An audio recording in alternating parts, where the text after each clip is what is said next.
Tonight we will be recognizing those individuals with the BR Marching Band, the BR Cheer Team, and the BR Trojans football team that are scheduled to graduate from Bridgewater-Raynham Regional High School in the spring.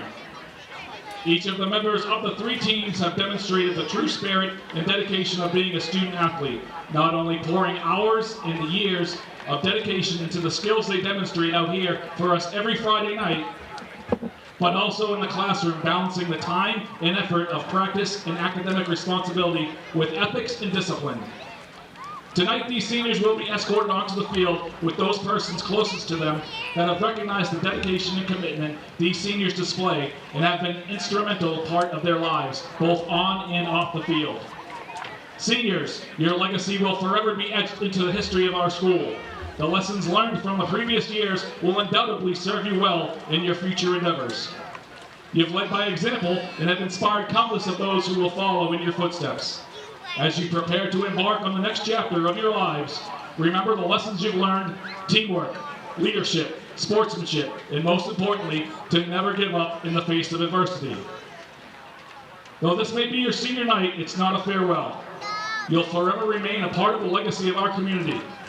You may each be going your separate ways next fall and onward into your futures, but you will always be a part of our community. You will always be BR. We are.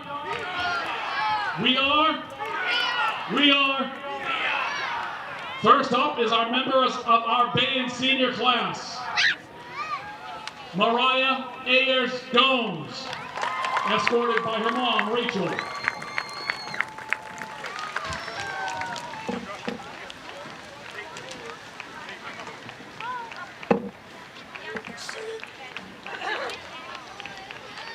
Kevin Possack, escorted by his mom, Deb.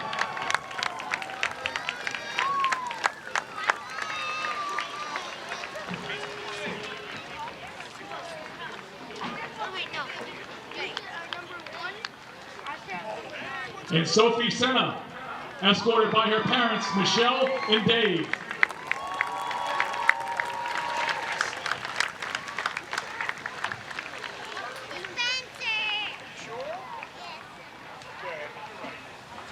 Ladies and gentlemen, give it up for your BR your BR Marching Band. Next up is our senior class for the cheer team.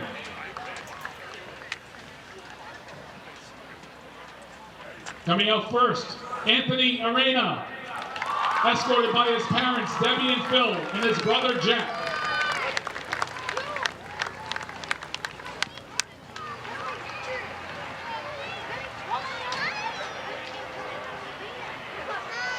Emma Boudreau, escorted by her parents, Jill and Eddie.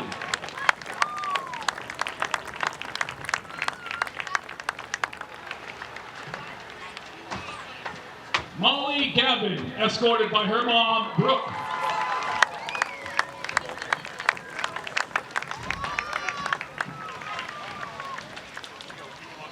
Lily Gentile, escorted by her parents, Kim and Andrew and brother Drew.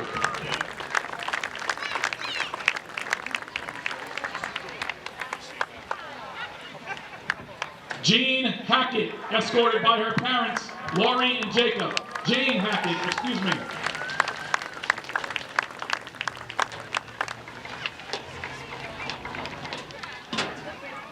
Kaylin Haley, escorted by her parents, Kelly and John, sister Susanna, and grandmother Lynn.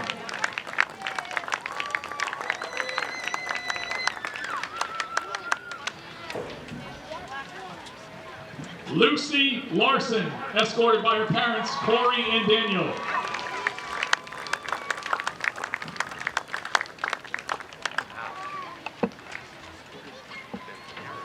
Ladies and gentlemen, give it up for the 2026 seniors for the BR cheer team.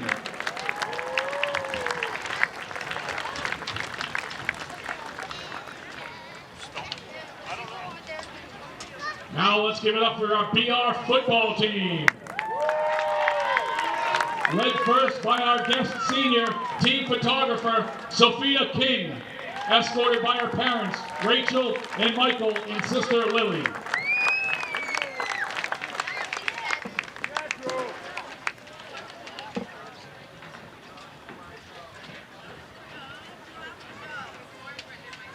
Number 52, John Alves, escorted by his parents, Lisa and Jonathan, brother Jabin and sister Jayla.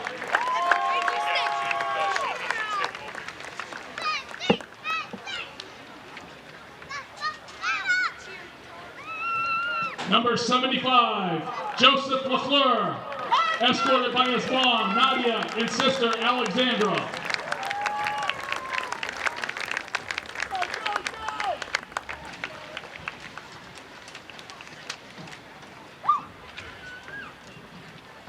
Number 64, Ayman Abbasi, escorted by his parents, Rebecca and Rafiq, and brother Amin.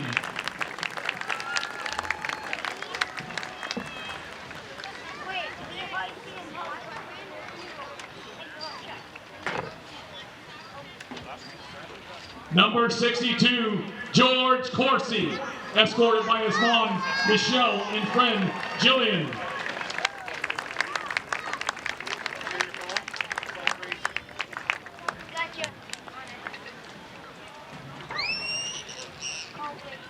Number 71, Matthew Poe, escorted by his mom, Kayleen, grandfather, Tom, and brother, Casey.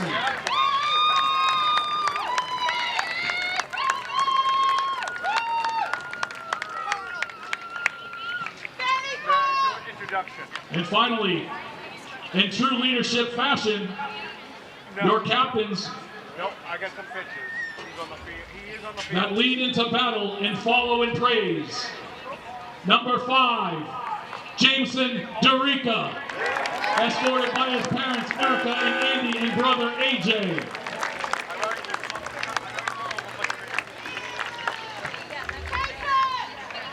You might not make it. Number 0, Caden Blake, escorted by his parents, Tara and Steve.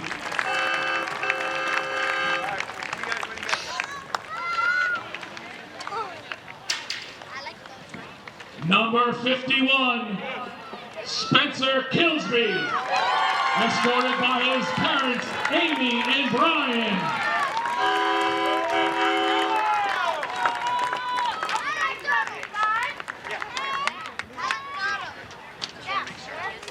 Number 55, Lachlan Isabel, escorted by his parents, Kim and Dawn, and brothers, Seth, Donald, and Michael.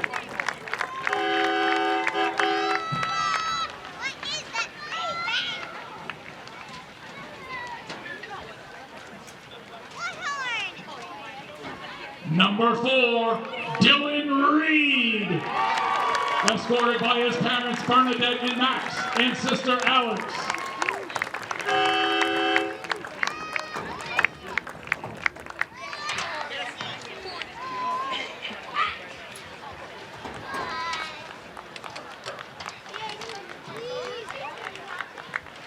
And finally, the field general, number 12, Jack Lambert, escorted by his parents, Kristen and Paul, and brothers, Nicholas and Kevin.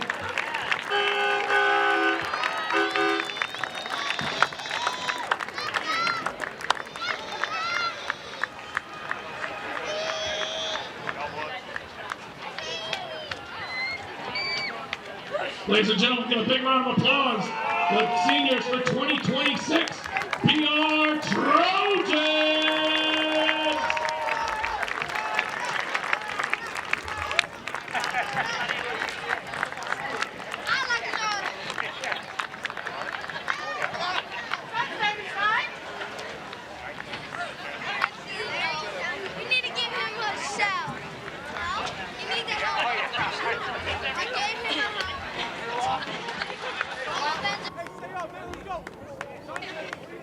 That concludes our senior night festivities, folks. Thank you very much.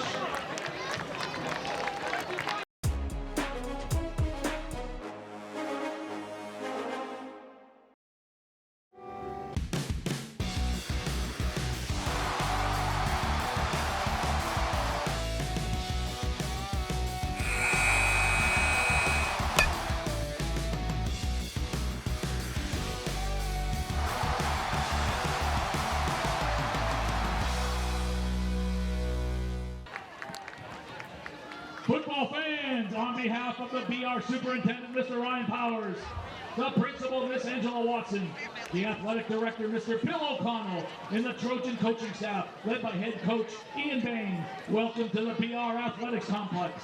Tonight's contest pits the visiting New Bedford Whalers, squaring off against your hometown Bridgewater-Raynham Trojans. The BR administration and the Massachusetts Interscholastic Athletic Association recognizes the importance of good sportsmanship in its role in educational athletic competition. Our student athletes understand that judgment calls by officials, coaches, and players are made in good faith and should be respected by all. Spectators can support both teams by refraining from any derogatory or demeaning comments or actions at tonight's contest. During this contest, if you observe any unsportsmanlike behavior, please contact the school official or law enforcement official. Let's let the coaches coach, the players play, and the officials officiate. This is football!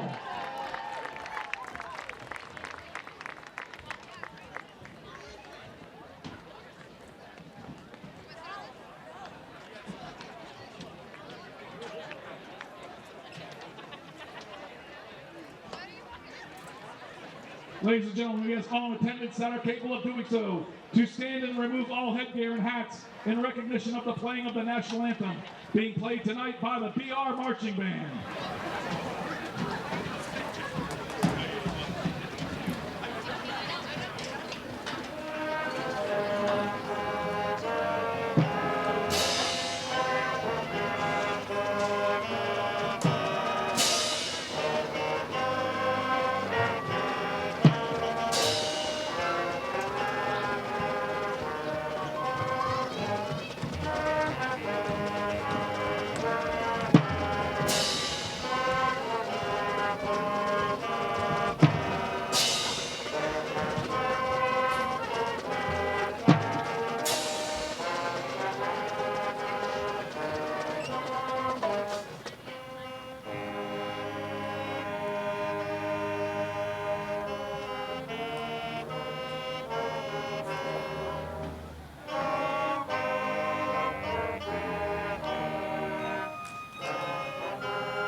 Good evening and welcome to Bridgewater-Raynham Regional High School on senior night for the BR Trojans as they host the New Bedford Whalers.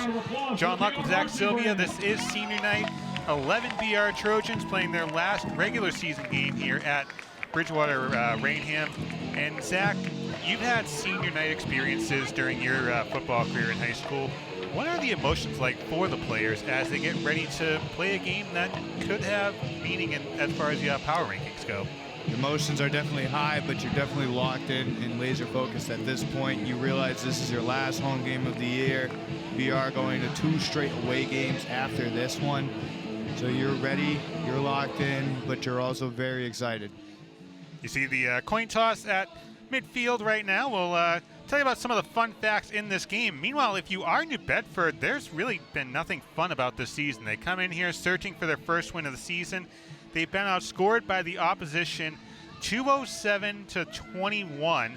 The last time the Whalers were victorious was November 8th, 2024 against Framingham. That was a 41-38 victory.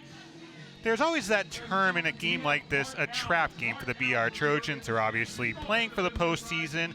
New Bedford can provide some challenges here. So from a player standpoint, how do you approach this type of matchup against a winless team that, on paper, it looks like it could be a very winnable matchup?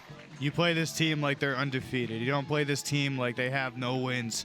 You cannot come into this week thinking, oh, this is going to be super easy. You have to come in thinking this team is just as good as us. Our records are 0-0. This is game number 1. This is like New Bedford's trying to play. They have nothing to lose. BR right now, everything to lose. Bridgewater-Raynham coming off of a bye week. A couple weeks ago, they took on the Albaro Blue Bombardiers and came out victorious 35-12. Jamison Dorica, 2 receiving touchdowns. And when we talk about the receiving core for the BR Trojans, at the top of the list has been players like a Caden Blake, a Dylan Reed. We saw Finn Kelly have a very good game a few weeks ago against Millboro. How important is it for Coach Ian Bain to have a plethora of wide receivers as you get set for the real meat of your schedule against Dartmouth and Barnstable over the next couple weeks? You allow these guys to flourish in these types of games. Let the ball fly. Let these guys play. They've been on fire these last couple of weeks.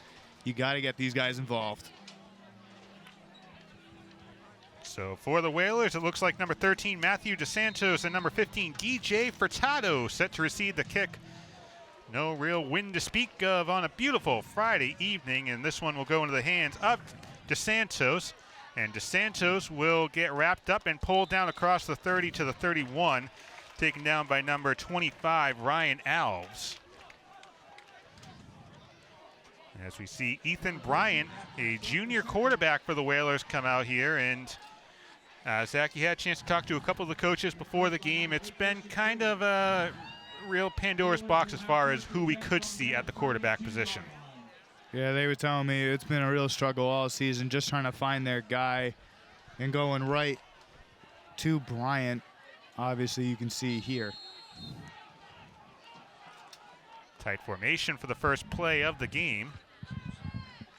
And Bryant under center.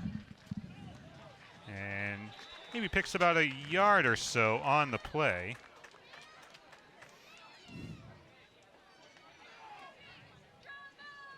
That was actually Logan Damaris who took the carry, the fullback, number 8. That ball going around 2 yards, just a little power right up the middle. And if you're New Bedford here, we said it before, they're not playing with anything. They have nothing to lose today. They're 0-5 coming into this game, looking to be spoiler. If you can, get points on the board quickly and right away. Put some pressure on this BR team. So again, Bryant will be under center. And quick pitch goes to the far side, wrapped up and taken down by number 10, Nick Rotondo. That was number 13, DeSantos with a carry. Going to be for a loss, however, about 5 yards or so. You can see here just a pitch toss to the left in motion. And he breaks right through the gap, goes unblocked there. Great play there from Rotondo. Nick Rotondo had a pick 6 against Millboro a few weeks ago. Of course, a lot of people are going to look at the offensive side of the football, but defense for the BR Trojans has really been sticking out, as we'll talk about as the night goes on. Same formation as the previous 2 plays on this drive, with a man in motion, a pitch to the fullback once again, but taken down by a host of BR defenders. And again, that was Damaris with the carry. Interesting, 3 straight run calls. Go back to that motion, not from the wide receiver, a fake pitch. Not working that time. Go right back to the fullback. BR all over it. So Cam Knutson will be set to receive the punt from New Bedford after a quick 3-and-out. A drive that lasted about 2 minutes and 15 seconds. And that kick is blocked, as a New Bedford player will fall on it, but BR going to take over at New Bedford's 26-yard line. I believe that was Rotondo. Oh no, they'll say it was Peebles who got a tip on it. He came in on the edge, unblocked. So great starting field position. And a special teams woe for the Whalers. We talked about the defense stepping up. Adrian Peebles has been a crucial part of the BR defense.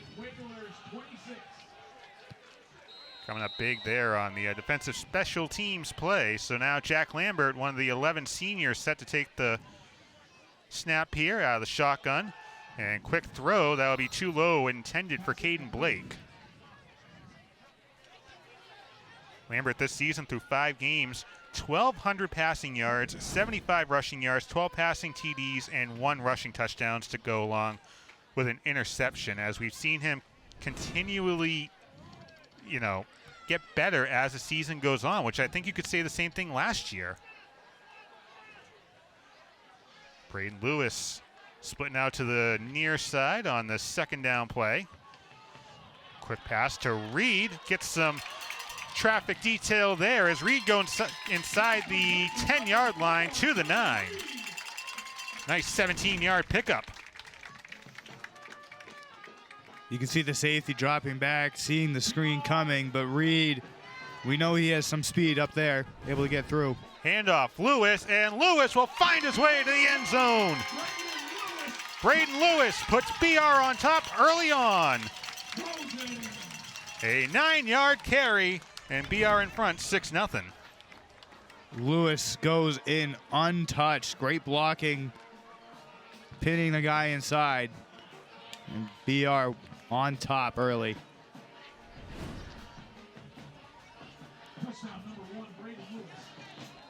Braden Lewis, his 6th touchdown of the season. As Jillian Allen comes on for the PAT, and that is good. So a quick 7-0 lead thanks to that blocked punt. BR only having to go 26 yards. And a drive that lasted just under a minute.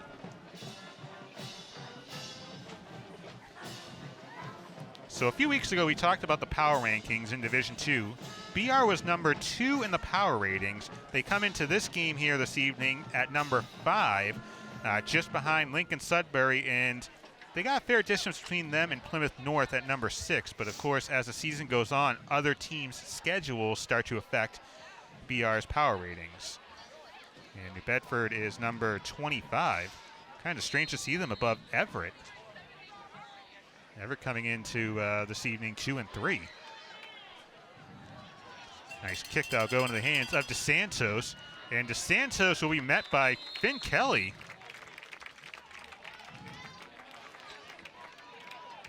That one looked to be Dylan Reed who made the tackle. Starting around the same field position. It is Reed, meeting him right in the hole. And now if you're New Bedford here, you go 3 straight runs to start your first drive. I wonder if New Bedford's maybe a little wary throwing the football. We did see those tight formations as Sean Waters comes out now. Apparently we're going to be playing QB roulette all night.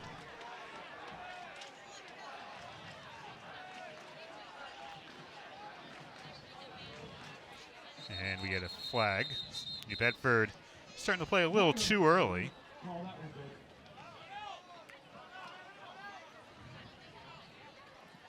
And I'd imagine for these New Bedford players, it just grows increasingly frustrating, as the season goes on. You're 0-5, you have these early penalties, you have the blocked kick.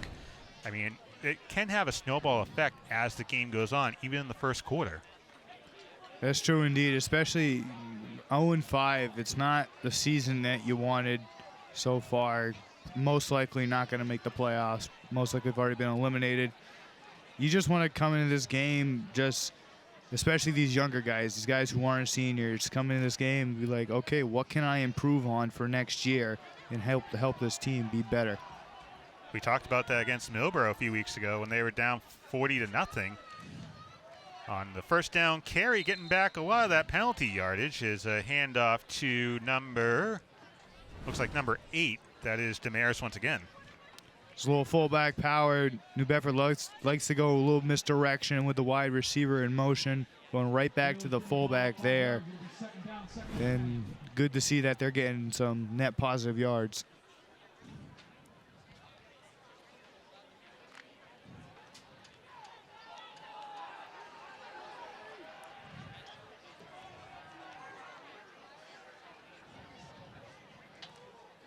Here's the pitch. It looks like that was DeSantos taking the carry, number 13, as I believe number 11, Isaiah Baptiste, was coming around the near side.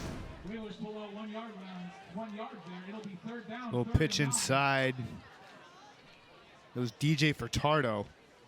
It looked like number 15 with the carry, hitting about a yard there. And if you're New Bedford, you haven't thrown the ball here, you wonder if this is an opportunity you look to throw on a 3rd and long. It's been all pitches here the first couple drives for the Whalers. As Waters gets under center. And Waters will throw. This is going deep, and that is caught in BR territory to number 7. Jael Martinez. And this is an unbelievable play. You see it right back to the motion. Bridgewater coming in heavy with a rush. It was good coverage, but slips underneath the wide receiver, getting above the 2 corners. And Martinez makes one heck of a catch. About a 31-yard gain. And if you're New Bedford, that's huge to see, especially this early. You get some positive yards, you make a big play. Now you got to carry that momentum.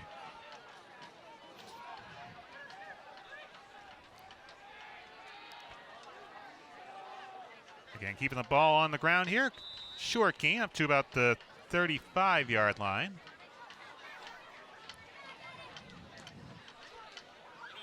Carried by DeSantos. A little pitch quick right off the snap, able to get a couple of yards up there. BR coming in with a couple of blitz-heavy packages, knowing New Bedford is a very run-heavy team. We've seen it work so far.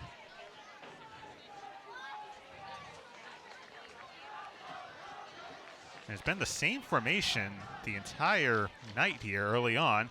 As again, they go with the pitch that'll go through the middle for, again, another short gain. Looks like there's a player down. Looks like number 66. But yes, New Bedford obviously going through this motion pitch to the wide receivers right up the middle, trying to look for something. It is a 3rd and manageable here. About 3rd and 5. Looks like that's number 66, Max Sylvia, being attended to by the New Bedford staff. He was hobbling on a play earlier in the drive, so you wonder if that has anything to do with what's going on right now. These two teams, very familiar foes going back to the days of Dan Bieron. Over the last 6 meetings, BR is leading the series 4-2. Last win for the Whalers came in 2023, a 7-0 game. And then back in 2019, I remember calling this game. It was a very weird Saturday afternoon football game. BR blowing a 28-7 third quarter lead, and they lost the game 35-28 back in 2019.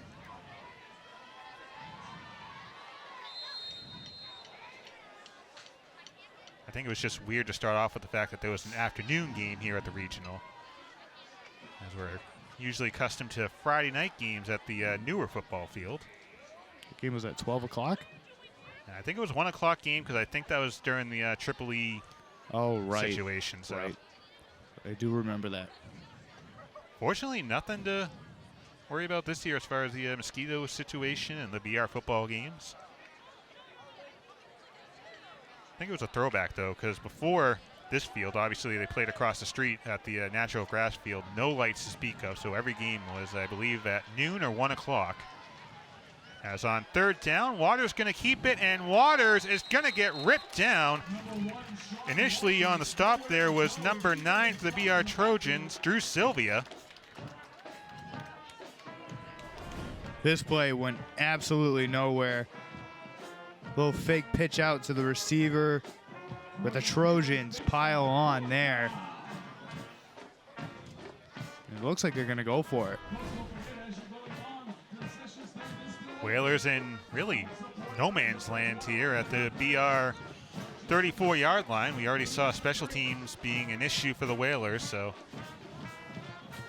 perhaps the head coach for the Whalers, Bob Lomp, thinking twice about that, as the Whalers are going to continue thinking about it. They will burn their first timeout of the evening with 4:10 to go.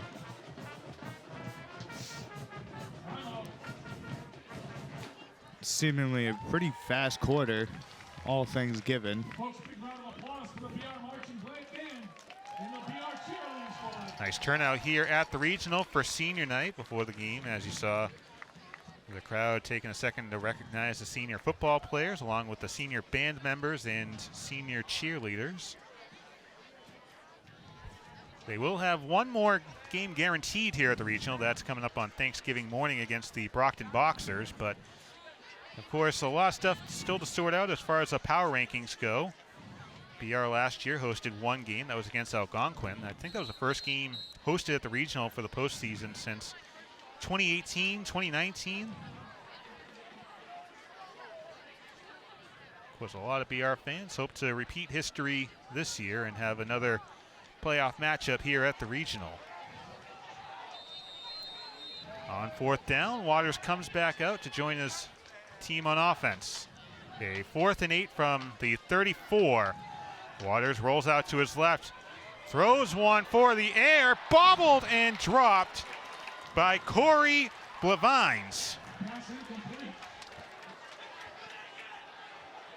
You have 3 receivers open on that play. BR coming very blitz heavy, and he just stumbles and drops it. An unfortunate break. Could have possibly scored after that catch. Rotondo with a nice pressure as Waters just threw up a prayer, and it almost got answered once again as he threw a 31-yard pass earlier on the drive to Martinez. But BR going to take over on downs. 4 minutes straight up to go in the opening quarter for Jack Lambert in the BR offense. Kelly moves around to the far side of the line. Fake handoff to Lewis. Kelly gets the pass, gets into New Bedford territory. Finn Kelly across the 35, stiff-arming his defender and falling out of bounds at the 25-yard line. Great play design, just a little streak down the middle, and Kelly does the rest. Stiff-arming a man. An unbelievable catch and run there for Kelly. New set of downs for the BR Trojans. Lambert going deep, looking for Blake. Caught for a touchdown. 26-yard strike. 2 plays it took to go all the way to the end zone. 2 straight deep passes. BR offense right now on fire.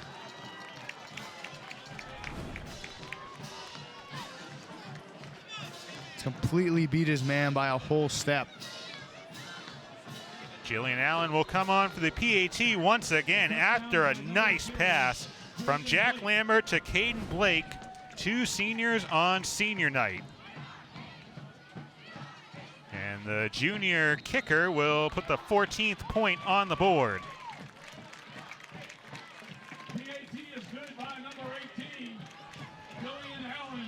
I remember after the first game here at the regional this season, Jack Lambert pointed out the fact that him and Blake are kind of on the same brainwave, where if Lambert throws a pass, Blake is going to try his hardest to go out there and get that pass. We saw it a couple times this season. I remember there was the over-shoulder catch that Blake had in the corner of the end zone on the backside, and then obviously here tonight. Him and Blake have looked very impressive. Lambert, his passing, especially we've seen throughout the season, has been much improved. And we're seeing it right now on point. Besides the 1 missed pass, is 3 of 4 on the night, I believe. 3 for 4 for Lambert, and now he can put another touchdown on the board, his 13th passing touchdown of the season. As that one will go into the hands of Furtado, and DJ Furtado gets tripped up and pulled down at the 29-yard line. Could have been disastrous right there. 2 players looking like they were going for it at the moment. Luckily, he was able to corral that one. It'll be Sean Waters, it looks like, coming out once again for the Whalers on offense. With 3:06 to go. Whalers winning the time of possession by a lot, but the BR Trojans with the advantage where it counts, and that's on the scoreboard early on. Martinez on the near side. Quick pitch to the back. That's going to be DeSantos once again, who will get stopped for a very small gain, maybe a yard and a half or so. Looks to be Christian Creed on the tackle there. Able to shed his block and is thrown to the ground. This BR defense able to put pressure inside here early. New Bedford's front line not able to do much. Of course, the defense going to be tested over the next couple weeks, taking on Dartmouth and Barnstable to end the regular season. I believe those two teams are playing tonight as well against each other. I believe Barnstable is in the top 15 in a lot of polls here in the Bay State. A 2nd and 9. With a man in motion as Waters will roll to his right, and Rotondo will take him down behind the 20. A 9-yard loss thanks to Nick Rotondo. Did look like there was a flag thrown. You wonder if this is maybe offsides. Nope, false start. Excuse me, it was a legal formation. Regardless, New Bedford going backwards.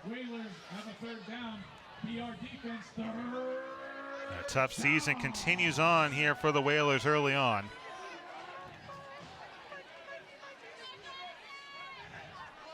I believe they're averaging about 3 points a game. As I mentioned, outscored the season 207 to 21. As a player, I'd imagine that just continues to eat at you, the fact that you've been outscored by that much.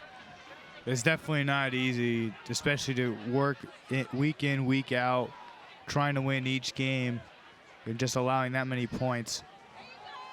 Waters dropped back once again, getting rushed, and Waters has to throw it away as that got past the line of scrimmage. But nonetheless, BR's defense came to play here early against the Whalers.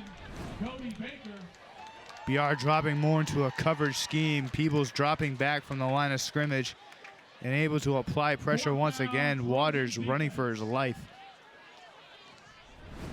With 1:07 remaining in the first, Trojans going to get their third offensive possession.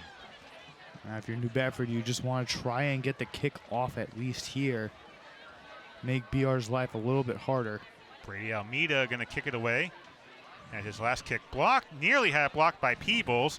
Knutson fields it at New Bedford's 47, makes a cut. Knutson at the 25, breaks 3. Cam Knutson takes it back to the house. Kick 6 for number 7. Unbelievable. The way he was able to get through that line. Oh my goodness. 47 yards and a nice cut right there at the 25. Able to break a tackle. Makes a spin move off to Santos. Now BR 21 in the first quarter. You wonder on this senior night how much time these seniors are going to get playing time, especially the way the scoring is going. As Jillian Allen looking to go 3 for 3 in the opening quarter. She does. Nice kick there by number 18, 21-0. So on senior night, Jack Lambert with a passing touchdown to Caden Blake. Both of them are seniors, but you also had that rushing touchdown by Braden Lewis. He's a junior, and we just saw that punt return for Cam Knutson, also a senior. So again, we're starting to see some of these younger players for the BR Trojans continuing to make their way into the coach's mind as they get set for later on this season and next season. You obviously want to improve on this year. Lewis, 6 touchdowns on the year. If he's able to get things going at the end of this season, ending this season hot, we could see a much improved Braden Lewis for next year. And of course, when you think Bridgewater-Raynham, you think the rushing attack.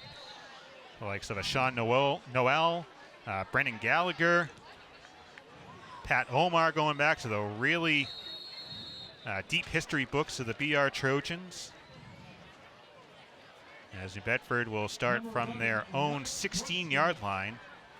And any of those running backs you talk to, or even Dan Buron, the longtime BR head coach, they always credit the offensive line. And I think you can do the same thing when you talk about the passing game, allowing Jack Lambert the time that he needs to complete these insane passes, as we saw to a Logan Tripp a few weeks ago, or to a Caden Blake like we saw tonight. The offensive line helps this team run. Without them, the run game can't get going. The passing game will go nowhere. Those front five are huge players for this BR team.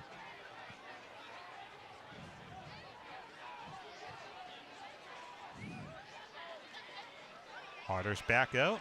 Has had a 31-yard pass tonight as he hands that one off for a short gain.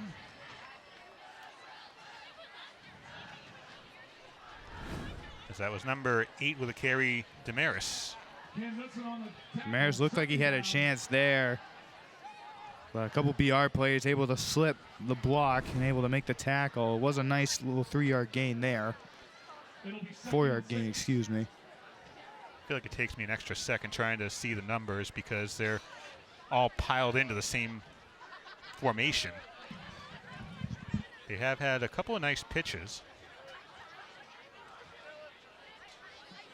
As New Bedford will be more than happy to let the final seconds tick away as the BR Trojans in front by 3 scores. Thanks to Braden Lewis, a 9-yard rushing touchdown. The Lambert-Blake connection working again from 26 yards out. And Cam Knutson, a 47-yard punt return for a touchdown. Dare I say, a nice night for the BR Trojans in that first quarter. A very nice night all around. Defense playing very well. Besides the 31-yard pass, hasn't really given up much. Given up around maybe 3 yards of play, not allowing that run game to get going for New Bedford. Offense firing on all cylinders. And as we see special teams with a block and a punt return for a touchdown, BR is locked in right now. And as a senior player, is there anything you kind of do differently when you come into a senior night football game? Do you take a second maybe to appreciate some of the things that are going on the field? Obviously, with a 21-0 lead in the first quarter, maybe some of these senior players that don't get a lot of time, maybe they can get some action in the second half. But is there anything as a senior player on senior night they take extra from this game? It's just special. You got to come into this game. You realize this could be one of the last times you play in front of this town, in front of this crowd. And you got to take it seriously. You can't sit there on the sideline, joke about it, be like, oh, I'm wearing a jersey. No, you got to appreciate the time that you have on the field as a senior. Get a flag here on the first play of the second quarter that goes absolutely nowhere, and they have actually set New Bedford back. There has been a couple flags on the Whalers, and they're going to get flag number 3. So a decline penalty there. Another 3rd and long. You wonder if New Bedford goes back to that play action pass that worked for them in the first. We did see Sean Waters, as I mentioned, complete a 31-yard pass, but also almost had a very nice pass to Corey Blevins. So it was another illegal formation. He did the false start motion, but you can see not enough players on the line of scrimmage there.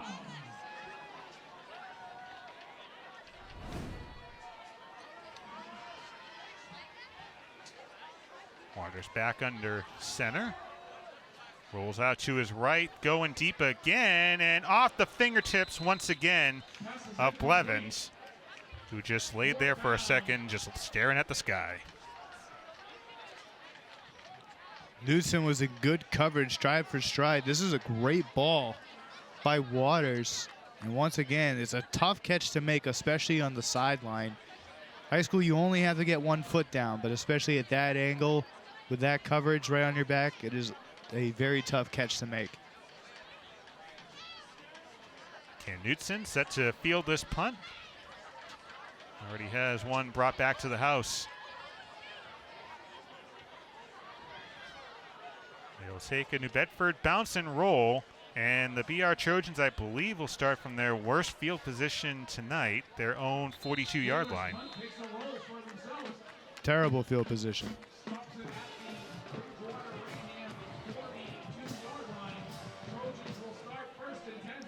If you're New Bedford here, you're just looking to get a stop. You just need to get one stop against this BR offense, who's been on fire, pretty much. The only way to describe it. And I almost wonder if you're the BR Trojans from a coaching standpoint here, is there a point maybe you try out some things that you were thinking about trying in practice, maybe different formations, maybe trying to come up with a different passing game for Lambert? As we get set for the third offensive drive for the BR Trojans, that is complete to number 4, Dylan Reed, for really no gain, maybe about a yard or so with a friendly spot. That was a great read there from number 63, Tyson Galvin, able to read Lambert. And Lennox Brunskill making the tackle there on Reed. So a 2nd and 9. Caden Blake going to go to the far side. Jameson Dorica on the near side for the BR Trojans, as Reed will go to the slot position. Lambert, quick pass to Tripp, and Logan Tripp will get across midfield to the 47.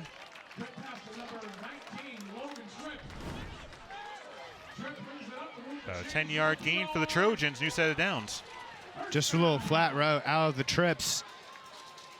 Able to make a great play upfield, able to catch the ball in stride.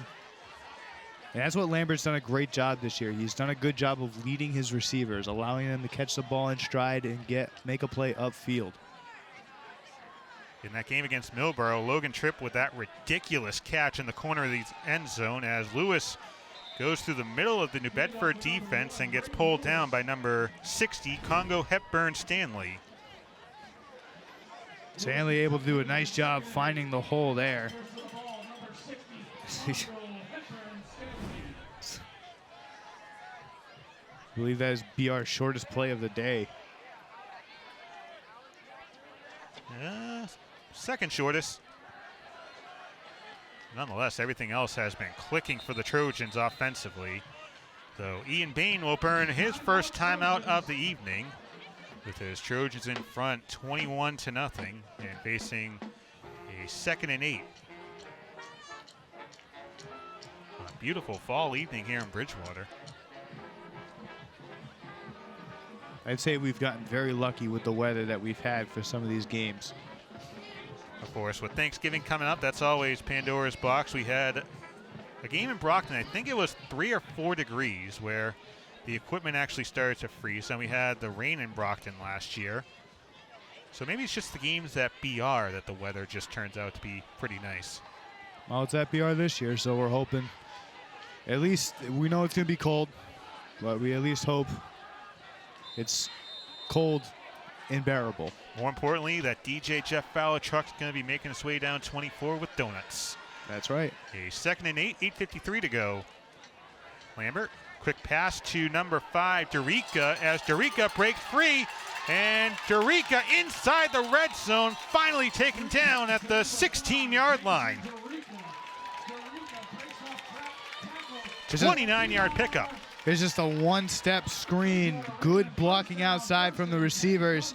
Dorica doing a nice job, breaking a couple of tackles. Almost looked like he was going to take it to the house.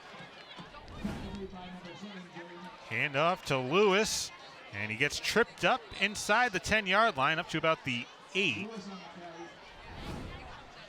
And BR playing with tempo. It looks like Desmarais got his foot at the last second. Lewis cuts inside the 5. Braden Lewis reaching for the end zone, and he does. Second touchdown of the night for Braden Lewis. And if you're New Bedford, you can just watch at this point.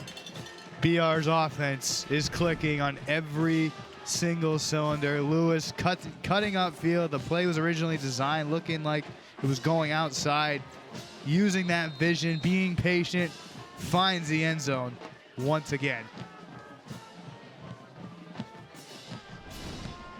Allen 3 for 3 tonight, and now He missed 3 for 4. I missed it. But going back to that touchdown on that replay angle we had, I think it was interesting because if I saw it right, Braden Lewis actually pulled himself out of the grip of number 70, Tiago De Cruz, who has some size on him as a defensive lineman. But just the burst of speed for Lewis when it comes to that column there, the yards after contact. Now you're wondering, you're up 27-0 with just under 8 minutes here to go in the second quarter. At what point do you pull your seniors? So it should be worth noting, I'm looking at the sideline right now, number 17, Logan Boville, a sophomore quarterback for the BR Trojans, does have a football in his hand, was taking a couple snaps on the sideline. So I'm guessing Ian Bain would like to see his starters at least finish up the first half.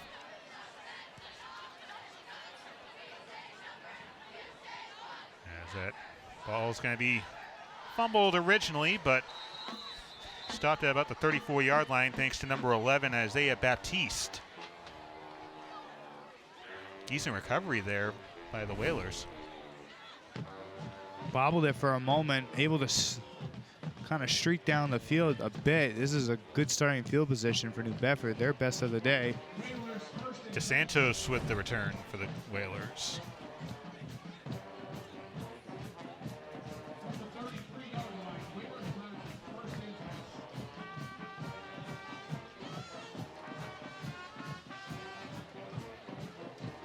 And once again, if you're New Bedford, you're just trying to get a score on the board, just trying to feel good about yourself going into halftime. And a couple issues here for the BR Trojans. It looked like number 22, Lucas Oliver, was late to join his team on the field. Trojans do have 11.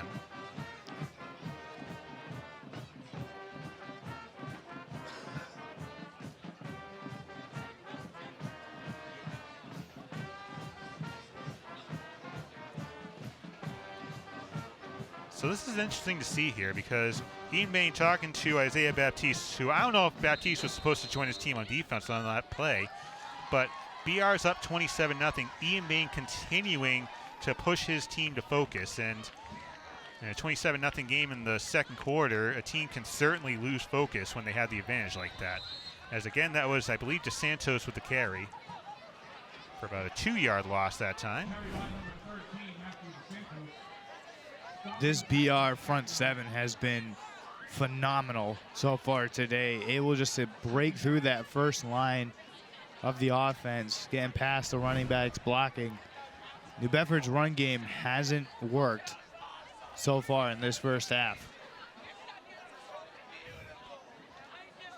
Clock ticking down to 7 minutes to go here in this first half.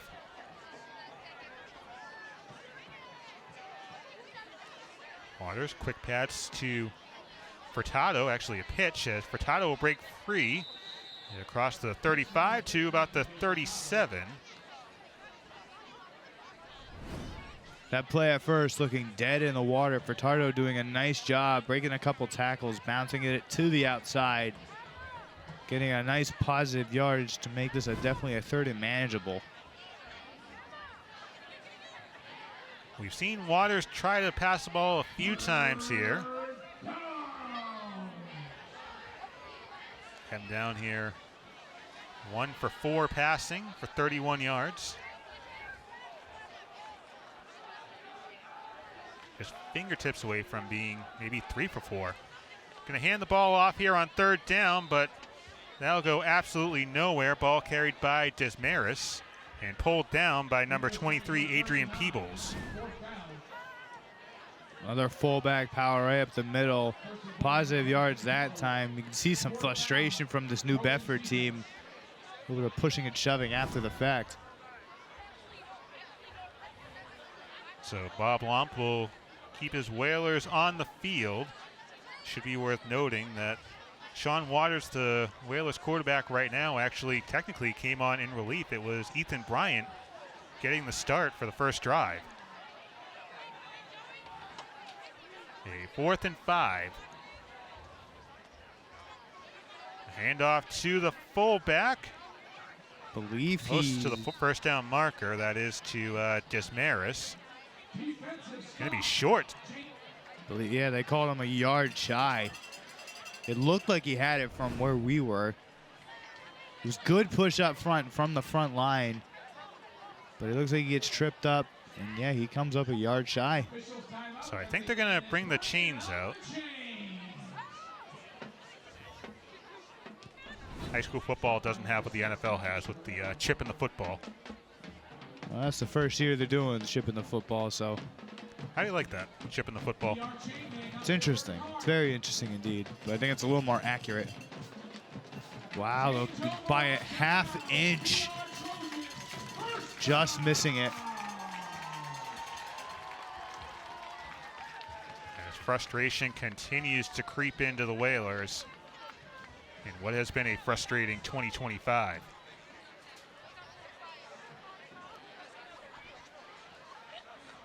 So Zach, you mentioned it with a lot of these starters that we see come out on the field for offense. Could this be their final offensive drive before Ian Bain starts making changes? If they do, in fact, score on this drive, I do believe this will be the last time we see these guys, at least for this half.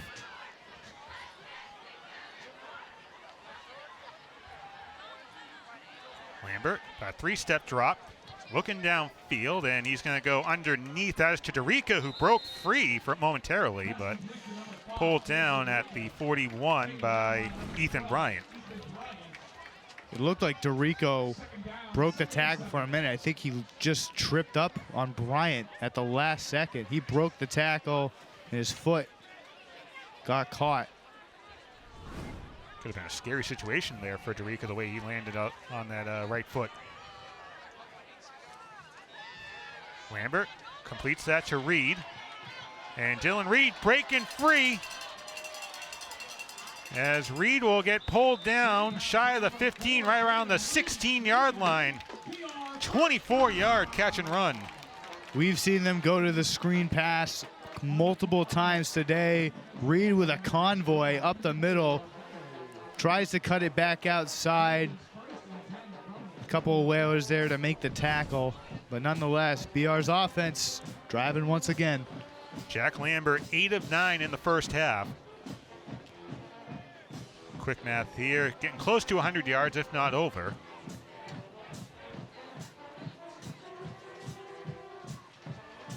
Lambert going to the passing game again, was going for Blake, but that pass way too tall for the senior receiver.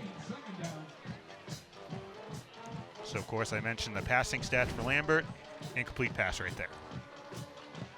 This is just a rare miss for Lambert. He doesn't usually miss those, especially with Blake. I wonder if he was trying to lead him as the corner was tight in coverage.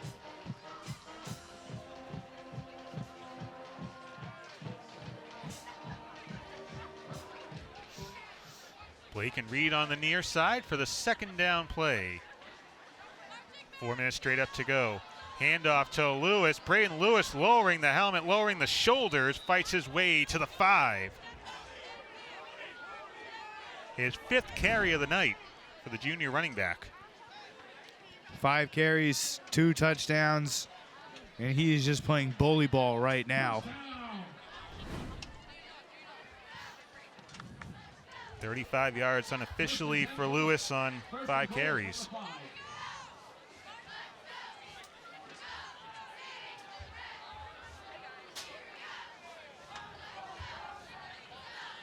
Number 5, Dorica on the far side on this 1st and goal. Lambert completes the pass to Dylan Reed. Jack Lambert racking up those touchdowns on senior night. Nice short passing play for the Trojans. He just came on flat underneath in late coverage from the Whalers. An easy throw and catch from 12-4. Trojans just making it look easy in this first half. As Jillian Allen comes on, and quick flag going on the Trojans.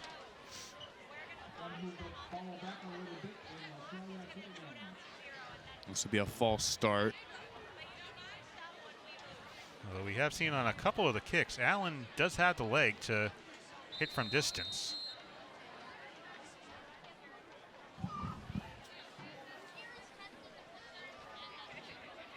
Holder for the Trojans, going to be number 21, Josh Hogue.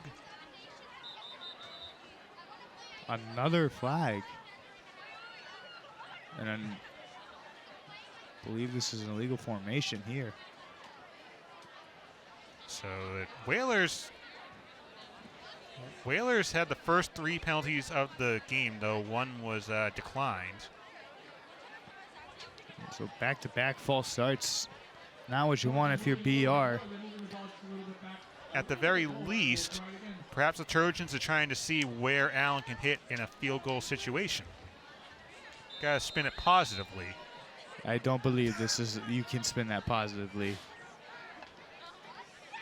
I believe glass half full is what they call it. From distance, the kick is good.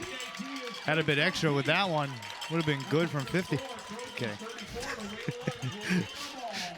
That's like fantasy football stats right there from 50.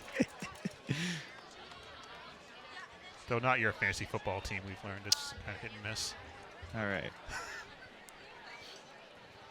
34-0, Trojans in front in the first half. That really everything has gone right for BR offensively, defensively, and special teams with that Knutson 47-yard kick 6.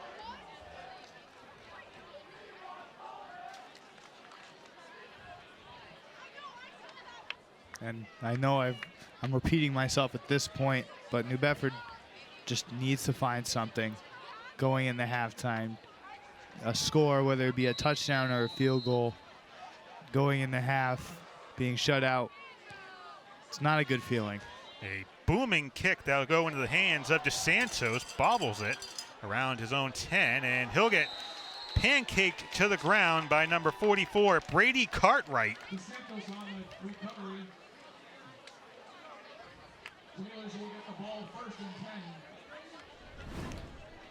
DeSantos right off of his chest in a great form tackle there from Cartwright.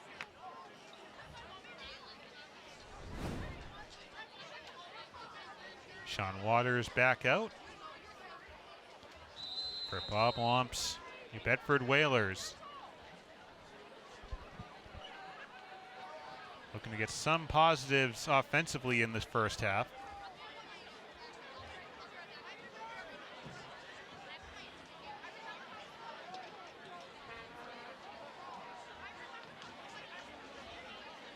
With a man in motion, handoff to the fullback, that is Desmaris, as he gets wrapped up behind the line of scrimmage. Looks like that may have been number 20, Colin Pauline, helping out with the stop. Actually credit him with the stop. Pauline gets right through the line of scrimmage, unblocked. Forcing a no-yard gain. Good play there. It almost feels like defensively for the BR Trojans, it just comes down to which gap are you going through, the A gap or the B gap. As it's been really the same formation for the Whalers all night long.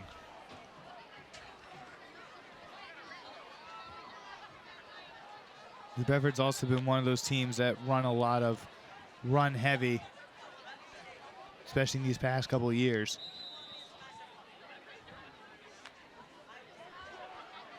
Santos with the carry, picks up a couple yards on that one. You can see Waters trying to lead the charge, blocking, trying to get a couple. Matt DeSantos unofficially, I have him down for still -1 yard rushing. concession stand. BR chair team and BR band will be on. BR can get a stop here. You have 2 timeouts. Probably get the ball with around a minute left. I do believe they'll get the ball to start the second half. Waters rolling out to his right, getting rushed, throws it. That is complete across the 30 and pushed out shy of the 35. I think that pass was completed to DeSantos. Going back to that play action, one of the few things that has been effective for this Whalers team, that roll out to the right side.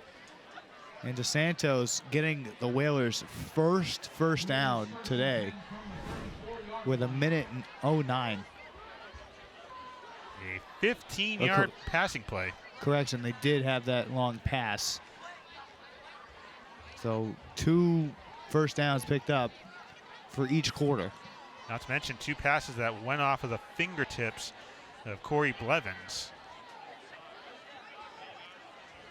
Waters almost got a shoestring tackle, getting rushed, has to throw it away. That is complete once again to DeSantos, who gets pushed out. They'll credit him with the progress to about the 39. And that's a tough throw to make. Jeremiah Cooper, that was Joseph LaFleur breathing down Waters' neck, able to make that throw off balance. LaFleur, another one of the 11 seniors for the Trojans. Clock ticking down inside the final half minute.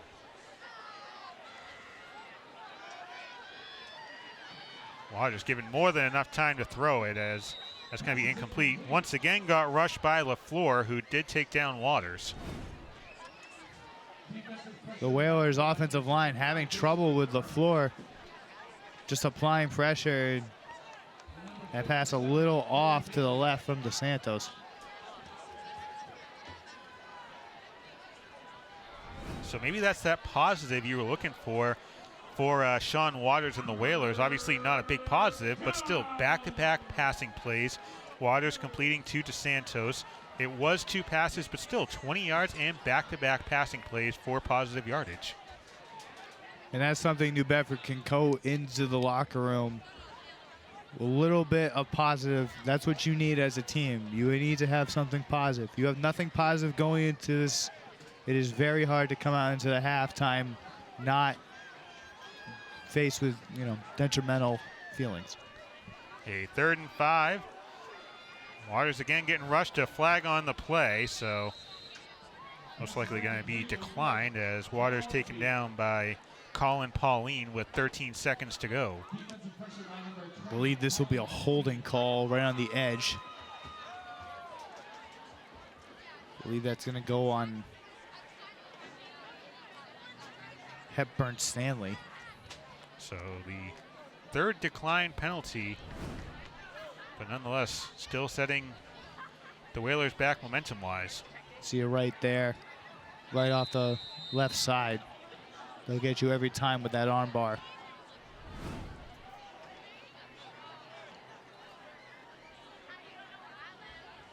Fourth down with 13 seconds left to go. As the Whalers looking to get something going here in the last play or two.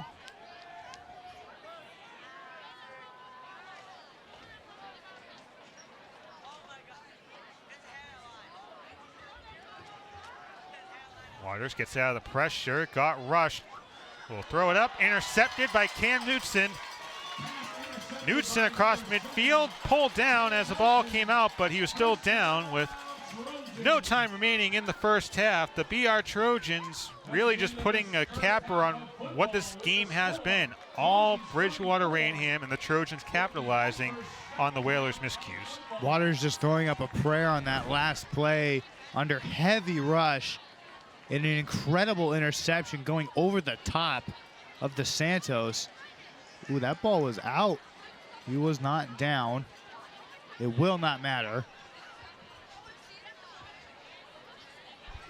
Basically a microcosm of the night for the Whalers of New Bedford, who go into the locker room trailing 34-0 to the BR Trojans on Bridgewater-Raynham's senior night.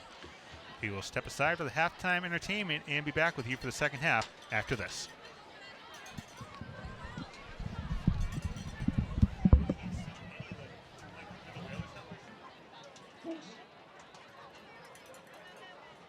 Folks, let's give it up for the BR cheer team.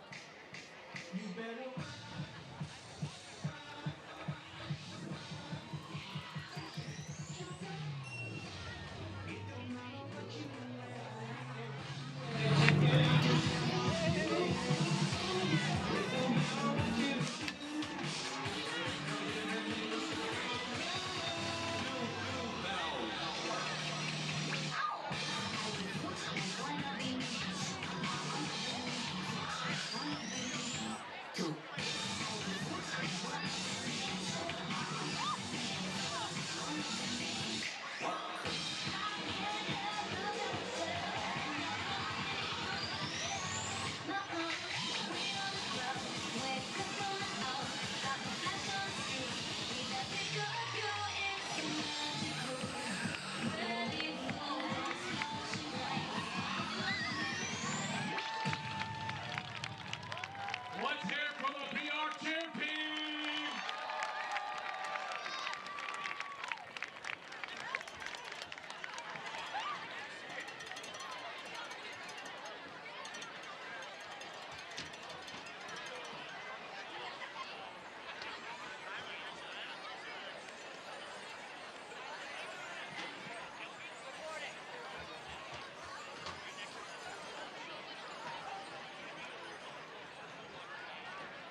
Goes up, turnaround to win it.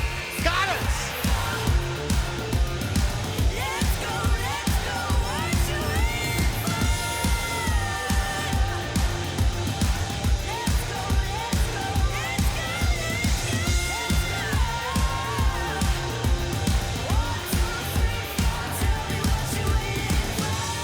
Welcome back to the madness.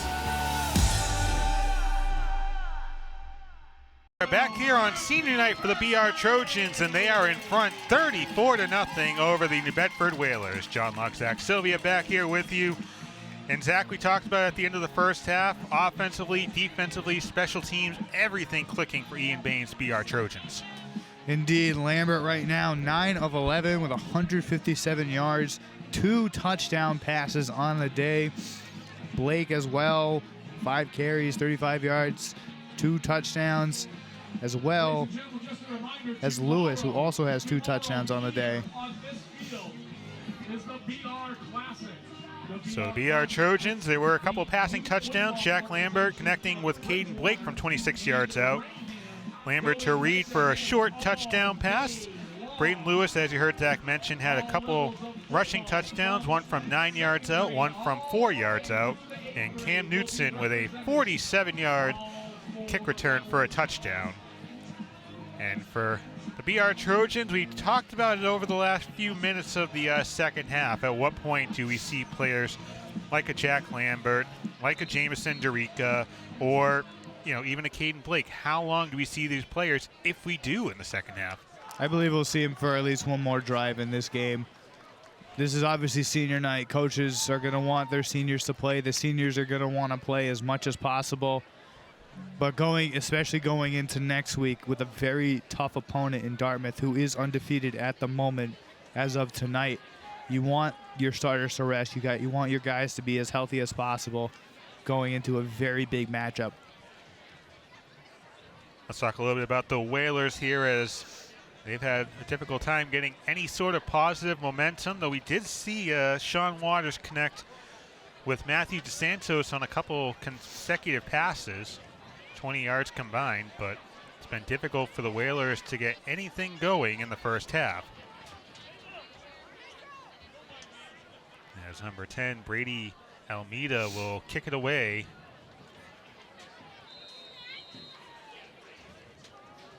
To Knutson and Reed. Strong end-over-end kick into the hands of Knutson across the 20 and bounces off his defender. Cam Knutson still on his feet across the 35. Moving those feet across the 40 to the 41-yard line. Talk about yards after contact. Cam Knutson taking all the contact. Kept his legs churning, able to bounce off a couple of guys, ran to his own guy at first. It looked like they had him on the sideline. Then he went another 7 yards there. Almost broke that last tackle, and if he did that, it might have been a kick return for a touchdown. That would have been the end of his night, I'm guessing. So we see Jack Lambert back out along with Dorica and Blake. Dorica, the motion man, across to the near side, so trips on the near side for Lambert, who throws one up, and that is caught across the 25 to Dylan Reed, who finally gets taken down at the 19-yard line by Jael Martinez. Just a one, drops back, finds a man uncovered, no safety help over the top. Lucky tackle, too, as Reed gets another massive gain.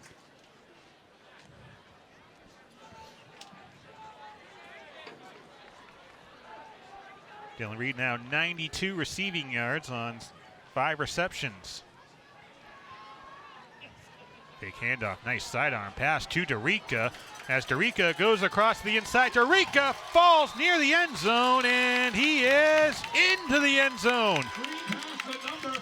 Jamison Dorica on senior night gets 6. And that's another drive where we see BR going 2 plays in scoring.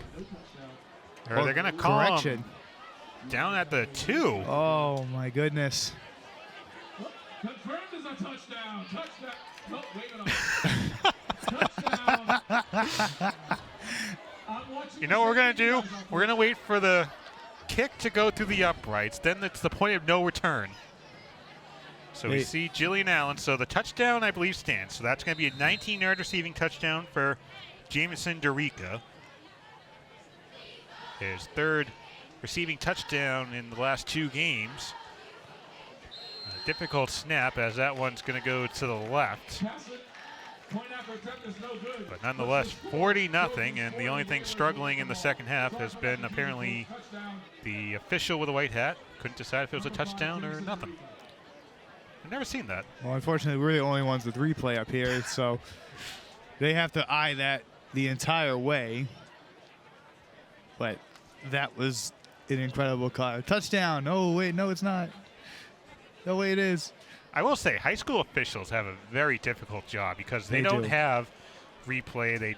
They have minimal technology to kind of keep up with everything. So they're depending on each other, not to mention what we see in the past with people just continuously yelling at them, berating them. And, of course, there has been a referee shortage over the past few years. So we joke around with the officials a little bit here, but we are thankful for what they do and lending us their time on a Friday night.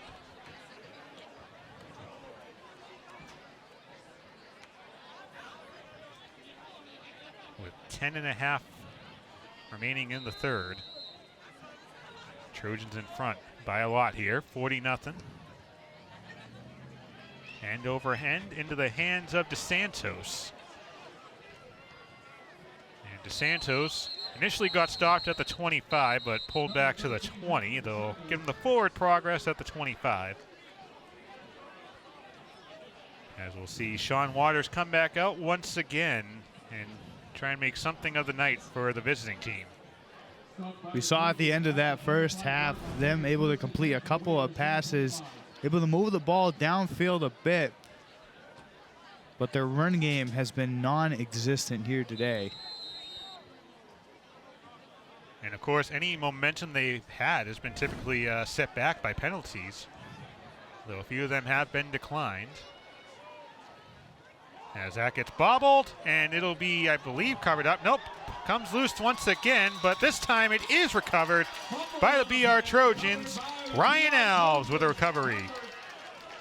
I believe that was just a miscommunication between the quarterback and the fullback there. Just trying to go for an inside handoff. Doesn't open his arms up enough to make the handoff going off of his forearm, creating that fumble. And if you're New Bedford, this is just one you want to forget. So now the Whalers have been outscored 247-21, including tonight.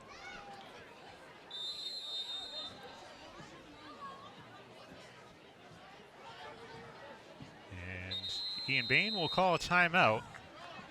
And we talk about the fact the Whalers come in here 0-5, obviously outscored by a lot compared to their opposition, but BR fans have seen their own team kind of go through it. I remember back in the late 2000s, before 2010, there were some lean years that were 1-8, 1-9, and unfortunately it's just kind of this cycle that happens in high school football. And right now, obviously the BR Trojans kind of going up on the incline of that roller coaster, but very easily in high school football, you can be on that decline at the snap of a finger. New Bedford definitely has had some up years in the past, especially those 90s teams. They were very good back in the 90s, very strong defense, very strong offense. But really ever since then, it has been on a slow decline, and we're seeing at the bottom of the trench. So Logan Beauville coming in, and Alves gets the ball up to the 25, so it'll actually be about a 1-yard loss. So that looks like it's the end of the starters' nights for the Trojans. A very impressive showing from them.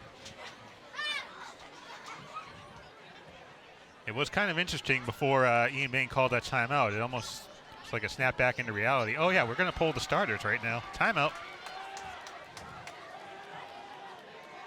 So Alves will line up on the right side of his quarterback, Beauville. a sophomore quarterback, and Alves will take it to the far side. Cuts back in, so he'll get the forward progress to the 20 for about a 6-yard gain. And we talk about it for these younger players, a chance to kind of put a little footnote in the coach's mind for next year, as we see Alves, a sophomore running back.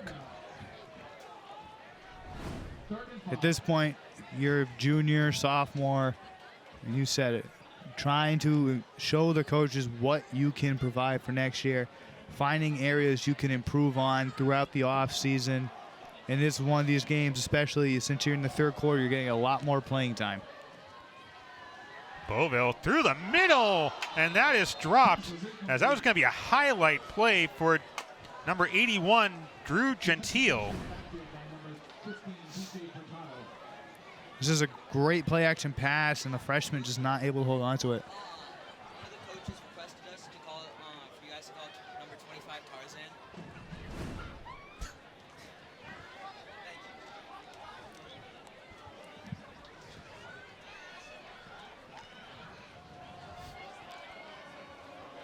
Okay, then. We have an open door policy here in the booth, Zach. Just because it's open door doesn't mean entrance is welcome. It's like the Tonight Show, as Beauville will get tripped up by number 8, Desmaris. So just to kind of peel back the curtain, we had a couple kids come in here saying the coaches for us to call, I believe, number 25, Ryan Alves, Tarzan. So we did our part. Yes, for sure. So now we have a precedent, apparently, for Thanksgiving. As we see Beauville getting a shoestring tackle. I believe it was the first time BR's had a fourth down the entire game. New Bedford able to come up on that one, getting the sack. It was made by Logan Desmaris.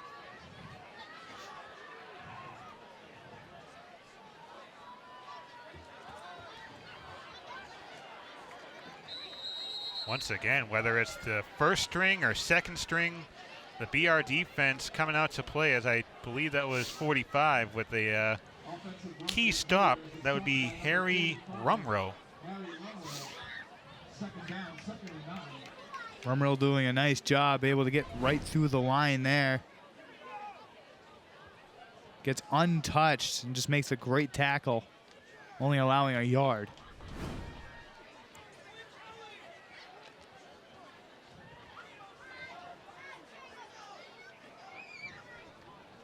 Sean Waters under center. Ian Bain continuing to dial up different blitz packages. And that'll be DeSantos taken down once again by number 45, Rumrow, having a nice couple plays here. It looked like it was great initial blocking up front, but Rumrell able to shed his tackle or shed his blocker on the inside, going back to the outside, making the tackle. A very impressive play there for the sophomore. And unofficially by my stats keeping, Matthew DeSantos now has 6 carries and 0 net yards with that 1-yard carry. And it's gotten back up to 0. But that just kind of shows how frustrating this evening has been and really this season. Waters with a pitch to Furtado to the far side. I believe that was Rumrell again. 3 straight tackles for Rumrell. Sophomore making a name for himself. Brings up a 4th and 5. New Bedford player down at the moment.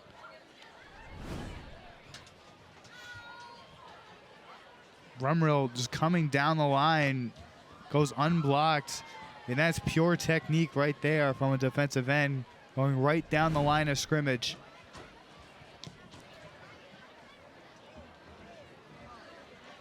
And I will give Sean Waters credit. He is limping, but he's still staying in the game, took the play call on this 4th and 5. As we approach the running clock situation, which is 42.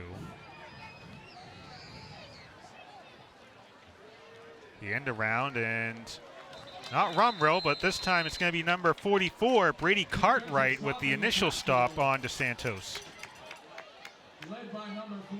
So a turnover on downs for the BR Trojans.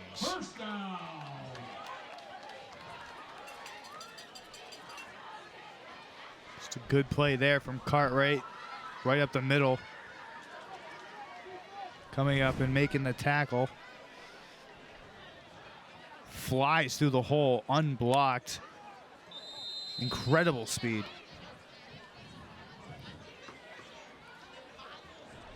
So I'm not sure what type of teams you were on when you were playing in your high school career, but when you have repeated losses like this for the Whalers, we'll start off with the visiting team as we see Beauville come back out with Alves on his right on this first down play.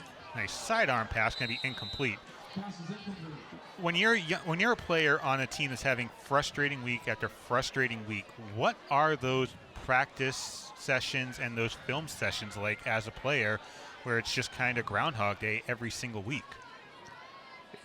I've definitely had a couple of down years. My senior year is when we really started to pick it up as a team, but it is definitely a lot harder to come into those practices feeling good about what you guys did last week. A lot of the practices aren't, as the season goes on, players start to take it less seriously because the record showing that you haven't won much, you're not really doing well.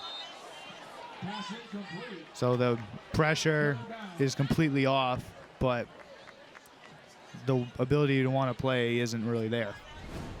So Beauville incomplete, 0 for 3, but has had 2 near highlight passes to Gentile, a freshman wide receiver. Dude, that's 2 drop passes now that could have gone for touchdowns.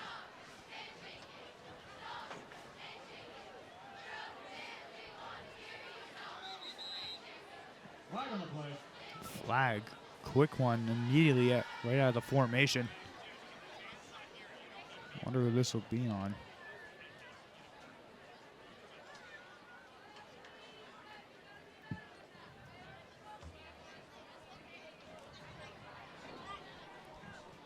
So that's the second time this season I've seen a sideline warning against a team and a flag thrown.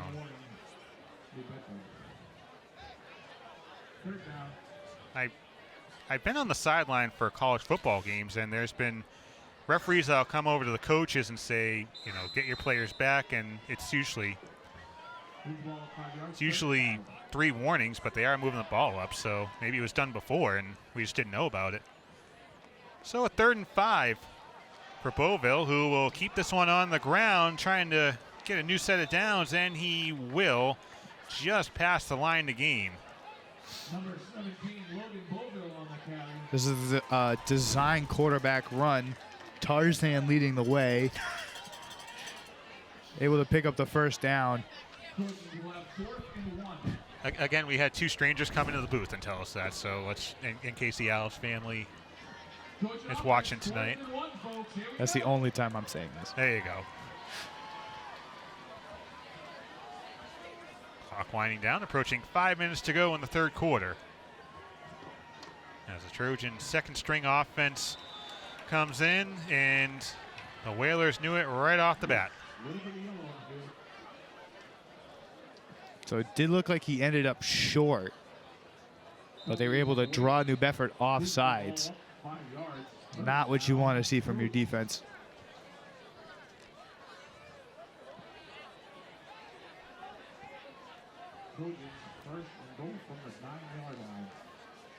So Trojans with now a new set of downs from the 9, a 1st and goal. Beauville completes that pass to the end zone for the touchdown. Logan Tripp for Logan Beauville's first passing touchdown with the varsity squad. This was just a slant over the middle, a trips right formation, 1 step in cut. And it was a little bit blocked off by Cartwright. A little bit of a pick play there, but nonetheless wide open on the slant. We've been saying Logan Tripp's name in the passing game a little more here over the past few weeks. Nice pitch over to Alves, and Alves will get in for 2.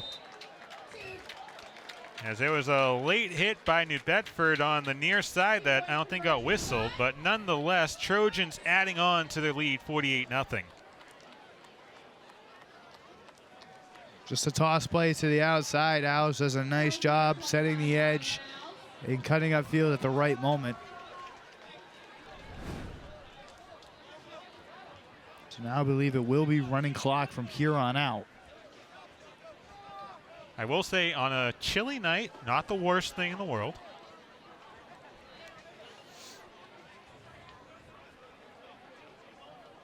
And some of us do have to wake up early for Bridgewater State's homecoming in the morning. Nice long day for you. We'll get to that as the next 14 minutes of game action goes by here. But really the best time of the year, where the games mean a little more, from high school to the pro ranks. You know what they say about October? October is football month. This is the best time of year for all levels of football. I thought it was when Mariah Carey starts to defrost for the holiday season. No. Keep her in the block of ice as long as possible. And over and in the hands of DeSantos across the 30. A nice return for DeSantos, who's had a frustrating night.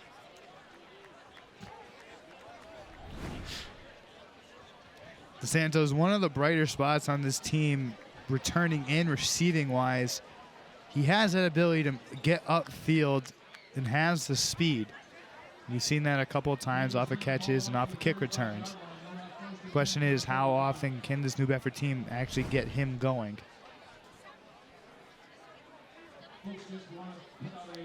And it looks like Ethan Bryant back at quarterback.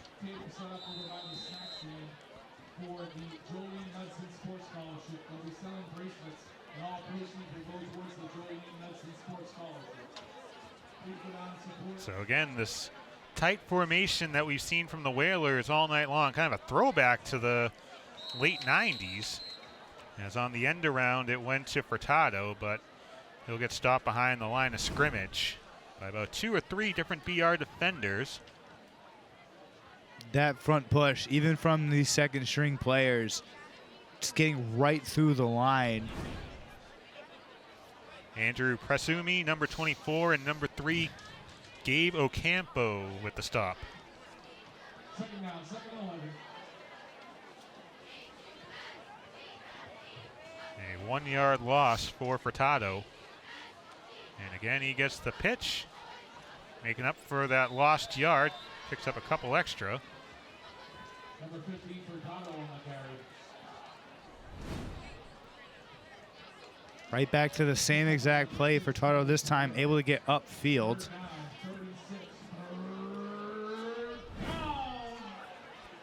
Looks like Travis Pereira and Ocampo combining for the stop.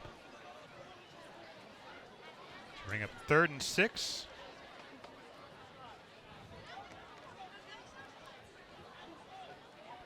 As New Bedford may have to run this before the end of the quarter.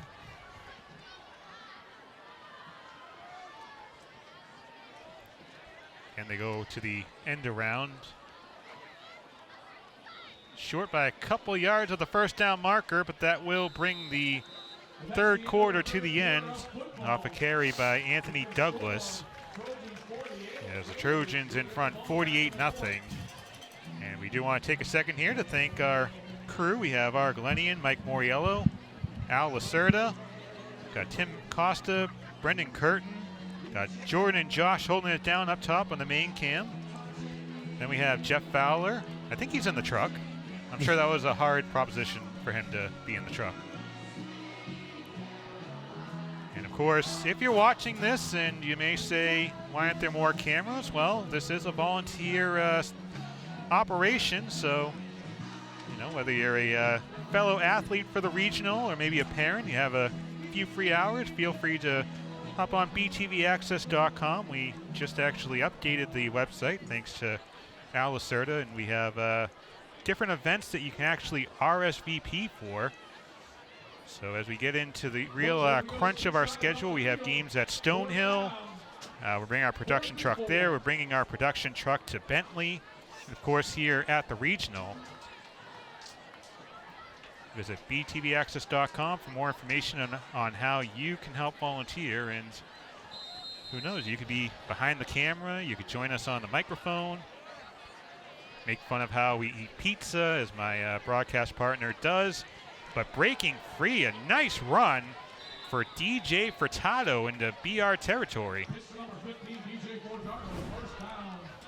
And this is one of the better plays we've seen. It's great blocking from the other backs.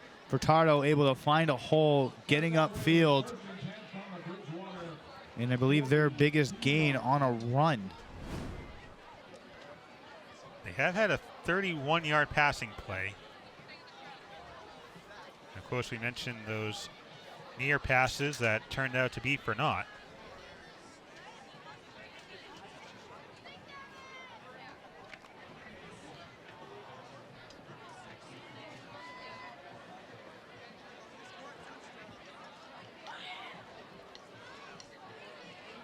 So a new set of downs once again for the Whalers as we get a new quarterback in for the visitors, number 12, Ethan Bryant, who actually started the game for a few plays.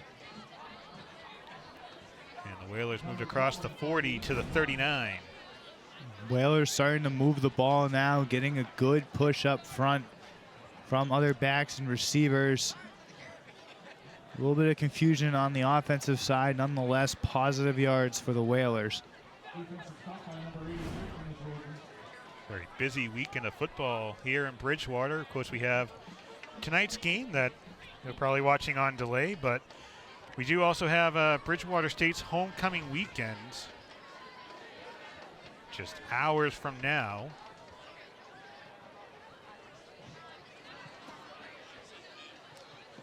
Brian again with a pitch to Furtado, and Furtado ripped down once again by Pereira, and I believe Al's in there as well. Bridgewater forcing their way through that line, and a good job from the far side edge coming down the line of scrimmage to make the tackle. So Zach, you do call games for the college team up the street. I mean, as far as the season goes, you know, for those that maybe haven't seen what the Bears are doing, how's Bridgewater State looking? It has been a struggle so far, 1-4 on the year. They've struggled their last couple of games, losing a tight one in overtime to Framingham State a couple weeks ago, losing a tough one against Worcester State in Worcester State. This is definitely a bounce-back week for them going against Dean College. Their first time meeting each other, their first time playing against each other. How about the double pitch? How about that stop? Almost a WWE-like clothesline by Lucas Oliver. It's a great run by Furtado, running right into a brick wall. Great tackle. And of course, adding on to the Bears, they are having their Hall of Fame induction, I believe, actually, as we're doing this game, and the football team getting another Hall of Fame inductee, that is Jack Levanchi, who's had a number of receiving records to his name, and records that I think will probably hold for a long time at Bridgewater State. As here at the regional on 4th down, the Whalers will get a new set of downs thanks to that carry by Douglas again. As a second string for the Whalers starting to have a little oomph with them. And it's good to see, too, especially your second stringers moving the ball. Obviously, you would have hoped that your first stringers could have moved the ball a little more. But it's good to see these younger guys getting these opportunities and allowing these New Bedford coaches to see what their future can hold. So the Whalers will be looking for their first win of the season coming up next week when they take on the Brockton Boxers. Should be worth noting that entering October 16th, there are 26 winless teams across the 8 MIAA divisions. And just to kind of give you an idea of what that looks like, there's 269 teams in the power rankings format. As in on the stop once again is going to be Ocampo, and again Presumi. It looks like it was Cartwright who came right in, flying in from his middle linebacker position.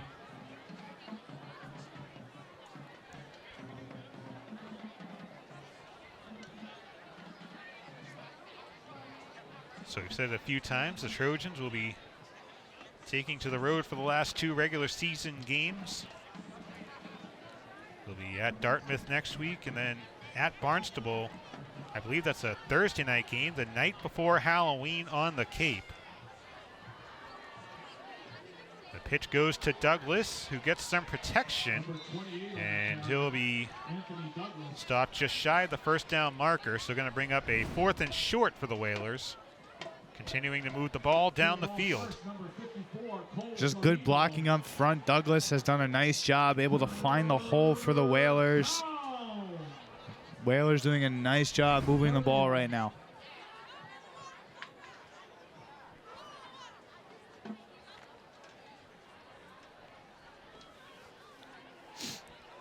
So New Bedford will face Brockton next week and then face Dartmouth for the regular season finale. And Thanksgiving take on Durfee. Through the middle. That's going to be Furtado with the carry. Taken down by a host of BR defenders. Looks like Oliver was included on that. But still enough to move the chains.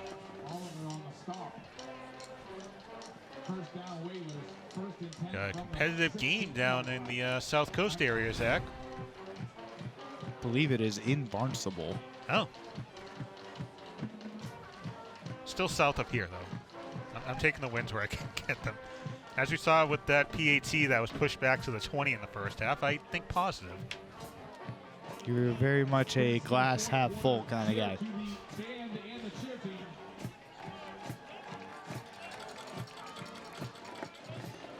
And if you're New Bedford right now, you're obviously looking to score and not get shut out. The pitch once again to Douglas, going through the inside, and very nice quarter here for Anthony Douglas, a junior running back. He's done a very nice job, averaging a little more than 5 yards a carry on this drive alone. His ability and his patience, vision, able to find the hole, make one jump cut. A very impressive quarter here for Douglas. So for the BR Trojans, of course, when we talk about the power rankings, they won't, shoot up the rankings with a 48-0 win, as 14 is the cap to have a win affect the standings. Scenic route here for number 15, Furtado. Gets right back to the line of scrimmage on that play. Little double reverse there, double pitch. BR does a nice job of tracking it down on the edge. Good tackle there from Xavier Noel. So getting back to the power rankings, Bridgewater-Raynham entering tonight in number 5. Can't imagine they would fall by the time the rankings come out next week, but of course this is a team trying to play for perhaps the potential to host a first-round matchup, which would be very important. As we saw last year when they welcomed in Algonquin, who had to make a pretty hefty drive, as Douglas continuing to turn those legs inside the 5, just shy of the 4. New Bedford's gone to this a lot. The quarterback pitch, it immediately goes out as the lead blocker for the running back. Douglas, once again, with a nice carry. That ball came out at the end. It looked like he was down. And it'll be New Bedford 1st and goal for the first time today. You're looking for that positive momentum for the Whalers to take with them for that ride back home. This may be it on this drive. Directing traffic is Furtado. He'll be stopped just shy of the goal line. With a drive like this, you almost wish to see Douglas get in the end zone and kind of get a payoff for all his work on this drive. I believe that's exactly what we're going to see here. We're most likely going to see a power to the left or to the right for Douglas. And I think if you're the Trojans, too, I think you got to expect him to get the ball as well.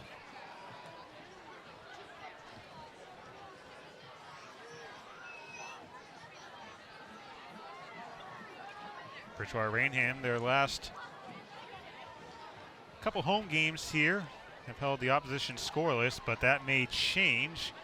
Furtado moving his way closer inside the 1, going to be short though, to bring up a 3rd and goal. Clock winding down, approaching a minute 40. So immediately met in the hole. Looked like his own lineman got pushed into him there. And I believe you are correct. The last couple of games, they have held their opponents scoreless, giving up 6, or no, they shut out Middleborough and only giving up 12, so only giving up 6 points in the last 2 games. Certainly the defense Ian Bain was hoping for on a night like this. Pitch to Douglas, and he does get into the end zone. Anthony Douglas, the junior running back, did it all on this drive, so good to see him get in the end zone and at least get a payoff for that work. Going right to it. Little pitch inside. Quarterback lead blocker. Doesn't have to go very far, maybe a half inch to get into the end zone with 42 seconds and counting. And so this should be the last play of the game. A PAT for the Whalers.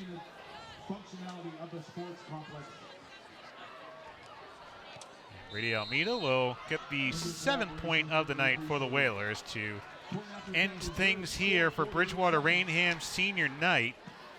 A 48-7 win for the Bridgewater-Raynham Trojans. They improved to 4-2 on the season. And really their season comes down to the next 2 weeks on the road. At Dartmouth, at Barnstable. Bridgewater-Raynham doesn't know where the road to the title will take them, but the next 2 are going to be away from the regional. But on senior night, Zach, this was what Bridgewater-Raynham was hoping for their seniors, I'd imagine.